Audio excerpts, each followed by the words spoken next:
आज सवाल जवाब के दौरान किसी ने हजूर महाराज जी से बाबा जी महाराज जी के बारे में प्रश्न किया।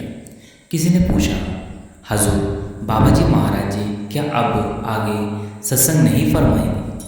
सासंग जी, हजूर महाराज जी ने बहुत ही प्रेम और प्यार से जो जवाब दिया, आप जी जरूर सुनिएगा। इससे पहले हम आप जी को यह बताना चाहते हैं कि कल हजूर महाराज जी ने 12 मई को दर्शनों की बौछार कर दी। लगभग 6 सेंटरों पर हमारे प्यारे हजूर महाराज जी ने विजिट किए और वहाँ पैदल दर्शन दिए और उसी के साथ संगत के साथ सवाल जवाब का सेशन भी किया जी, जिसमें बहुत ही प्यारे प्यारे सवाल जवाब हुए।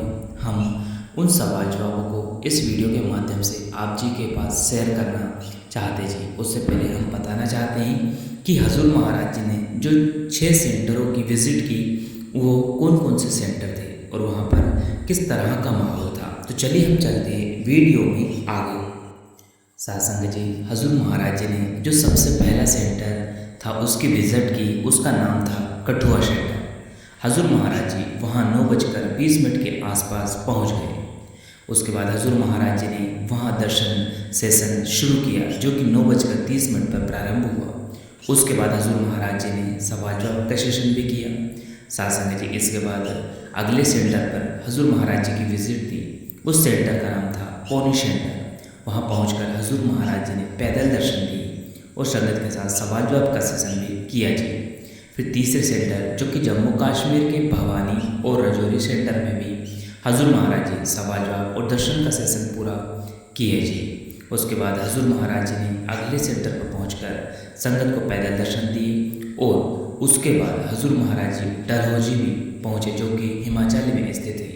वहाँ भी दर्शन सेशन किया जी।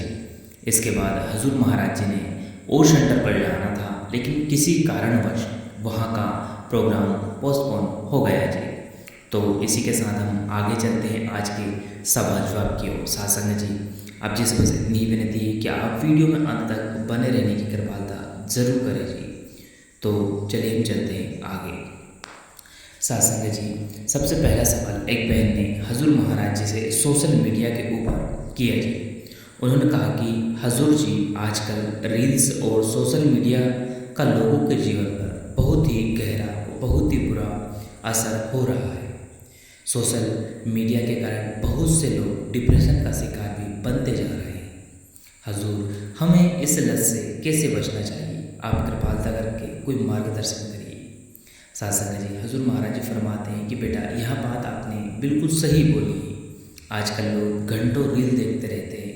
आज इंसान दिखावे और फैशन की इस दौर में बड़ा ही आगे निकल चुका है। इसका सीधा असर देखो हमारे दिमाग और मन पर पड़ता है। लोग सोशल मीडिया पर मदर्स डे के स्टेटस लगा देते हैं तो कोई किसी दूसरे तरीके से अपने प्रेम को बयां करता है। देखो, संतों महापुरुषों ने इस दिखावे को मोह और माया का नाम दिया है। देखो, असली प्रेम तो परमात्मा और आत्मा का होता है जहाँ कभी बिछड़ना नहीं होता। हजूर महाराज जी ने आगे समझाया कि तकनीक का आना कोई गलत तो नहीं, लेकिन हम तकनीक को किस नज़रिए से और किस तरह से उसका उपयोग करते हैं ये हमारे ऊपर डिपेंड करता है। देखो, हमें तकनीक का गुलाम नहीं बनना बल्कि तकनीक को अपना गुलाम बनाना है। हमें सोशल मीडिया देखने का एक निर्धारित समय तय करना चाहिए और उसमें हमें क्या देखना है, कितनी देर देखना है, यह भी एक नियम बनाना चाहिए ताकि यह चीज़ें हमारे मन के ऊपर हावी ना हो और हम इन परिस्थितियों से धीरे धीरे आगे बढ़ सकें। साधना जी, इसके बाद एक भाई ने हजूर महाराज जी से प्रश्न किया, हजूर जी क्या अब बाबा जी कभी भी सत्संग नहीं फरमाएंगे? सासंग जी, यह सुनना था कि पूरे पंडाल में भावुक सा माहौल बन गया। तब हजूर महाराज जी ने यह बहुत ही स्पष्ट लफ्ज़ों में फरमाते हुए उत्तर दिया। आप जी फरमाते हैं कि बेटा जी, बाबा जी क्या करेंगे और क्या नहीं करेंगे यहाँ तो केवल और केवल वे स्वयं ही जानते हैं। देखो, बाबा जी हमारे गुरु हैं, इसलिए हमें यह अधिकार नहीं कि हम उनसे पूछें कि उन्हें सत्संग करना चाहिए या नहीं। फिर आगे हजूर महाराज जी ने समझाते हुए फरमाया कि देखो, सत्संग का असली अर्थ या लाभ तभी मिलता है जब इंसान वहाँ कही गई बातों को अपने जीवन में अमल में लाता है। सत्संग कौन फरमा रहा है यहाँ उतना महत्वपूर्ण नहीं जितना कि यह ज़रूरी है कि हम उन शिक्षाओं पर कितना अमल कर रहे हैं। हजूर महाराज जी कहा करते थे कि सत्संग करने वाले के पीछे भागने से ज़्यादा जरूरी है सत्संग की शिक्षाओं के पीछे मन लगाकर उनकी बातों को अमल करना, उन्हें अमल में लाना। अगर इंसान एक कान से सुनकर दूसरे कान से निकाल दे तो फिर केवल सत्संग में बैठने से कोई लाभ तो नहीं होगा। वास्तविक सत्संग वही है जो हमारे व्यवहार, हमारे विचार, हमारे आचरण और हमारी सोच को ही बदल कर रख दे।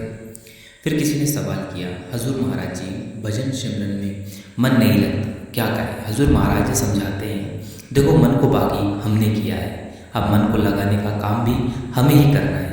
आप जब भी परेशान हो, मन भजन सिमरन में ना लगे तो मन में आप कोई भी काम करते रहे, सिमरन को दोहराते रहे, धीरे धीरे आपका मन लगना शुरू हो जाएगा। फिर किसी भाई ने हजूर महाराज जी से पूछा, हजूर जी आजकल शुगर जैसी बीमारियां बहुत तेज़ी से बढ़ रही है।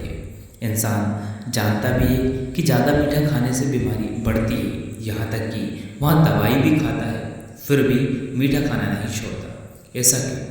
हजूर महाराज जी ने बड़े ही सरल तरीके से समझाते फरमाया। हजूर फरमाते हैं, बेटा आज का इंसान अपने मन के वश में होता जा रहा है। यदि हम मन को कंट्रोल करना इतना आसान हो जाता तो आज दुनिया में अनगिनत लोग मन पर कभी के विजय पा चुके होते। लेकिन सच्चाई यह है कि अधिकतर लोग मन के अधीन हैं। किसी का मन स्वार्थ में फंसा हुआ है, किसी को कहीं घूमने की इच्छा है तो कोई आराम और नींद के मुंह में बंधा हुआ है। मन हर एक इंसान को अलग अलग दिशाओं में भटका रहा है। मनमुख का जीवन देखने में आसान लगता है क्योंकि वह बिना सोचे अपने मन की हर इच्छा पूरी करता जाता है, लेकिन बाद में वही इच्छाएं और कर्म दुख का कारण बन जाता है। इसके विपरीत गुरुमुख का रास्ता कठिन होता है। जो व्यक्ति गुरु के हुक्म और शब्द के अनुसार अपने जीवन की दिशा को चुनता है उसे अपने मन की चाहतों का त्याग करना पड़ता है। यहाँ जो रास्ता है आसान नहीं होता, कई बार कांटों और पत्थरों से भरी हुई प्रतीत होती है। उसके बावजूद जब संत सद्गुरु की दया और मेहर के साथ कृपा होती है तो वही कठिनाई भरा रास्ता धीरे धीरे पार हो जाता है और वहाँ जीवन बड़ा ही सरल और सुखद बन जाता है। इसके बाद एक बहन ने हजूर महाराज जी से ब्यास के बारे में प्रश्न पूछा। उन्होंने कहा, हजूर ब्यास में आए आंधी तूफान के कारण बहुत से पेड़ पौधे गिर गए, ऐसा क्यों हुआ? हजूर महाराज जी ने प्रेम पूर्वक उत्तर दिया, बेटा मालिक की रज़ा और उनकी करनी के आगे किसी की नहीं चलती। जो कुछ भी वहाँ करता है उसके पीछे कोई ना कोई भलाई अवश्य होती है। और यह तूफान केवल ब्यास में नहीं आया बल्कि कई दूसरे क्षेत्रों और हिमाचल तक का इसका असर हुआ था। यहाँ सब उस दाता दयाल की मोज है, वह जो भी करता है सही करता है।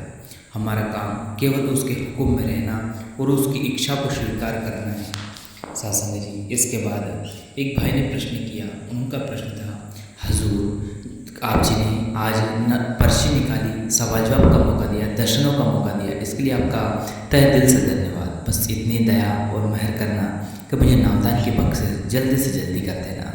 सासंग जी, हजूर महाराज जी ने हाँ में सिर हिला दिया और मुस्कुरा दिए। इसके बाद अगला प्रश्न किसी ने किया, हजूर जी बाबा जी अक्सर फरमाते हैं और आपने भी पिछले सत्संग में कहा था कि दुनिया का प्यार सच्चा नहीं होता। अगर यह संसार का प्रेम वास्तविक नहीं है तो फिर मालिक ने हमें रिश्तों के बंधन में क्यों बांधा और क्यों इस दुनिया में भेजा? हजूर महाराज जी ने बहुत ही प्रेम प्यार से बड़ी ही गहरी बात को समझाते हुए फरमाया। आप जी फरमाते हैं कि बेटा जिसे आज इंसान प्रेम समझ बैठा है वह अधिकतर मोह होता है और मोह का जन्म अक्सर किसी न किसी स्वार्थ के साथ शुरू होता है। आज हमें अपने भाई बहन, रिश्तेदारों और परिचितों से लगाव इसलिए होता है क्योंकि कहीं ना कहीं मन में यह भावना रहती है कि कठिन वक्त आने पर ये लोग हमारे काम आएंगे, हमारा सहारा बनेंगे, हमारा साथ देंगे। इसी इच्छा और इसी स्वार्थ के कारण इंसान एक दूसरे के मुंह में बनता चला गया। लेकिन सच्चे प्रेम में कोई स्वार्थ नहीं होता, मोह नहीं होता। मोह केवल तब तक रहता है जब तक इंसान शरीर और दुनिया के दायरे में बंधा रहता है। जैसे जैसे शरीर का साथ छूटता है वैसे वैसे मोह भी खत्म होता चला जाता है, परंतु वास्तविक प्रेम कभी समाप्त नहीं होता। परमात्मा से किया गया सच्चा प्रेम शरीर के बाद भी हमारे साथ बना रहता है। जिसके कारण संतों महापुरुषों ने संसार के मोह माया वाले संबंधों को वास्तविक प्रेम नहीं माना। परमार्थ का प्रेम वहाँ है जिसमें अलग होने का डर कभी नहीं होता। लेकिन आजकल अधिकांश रिश्ते केवल दिखावे तक सीमित होकर रह गए।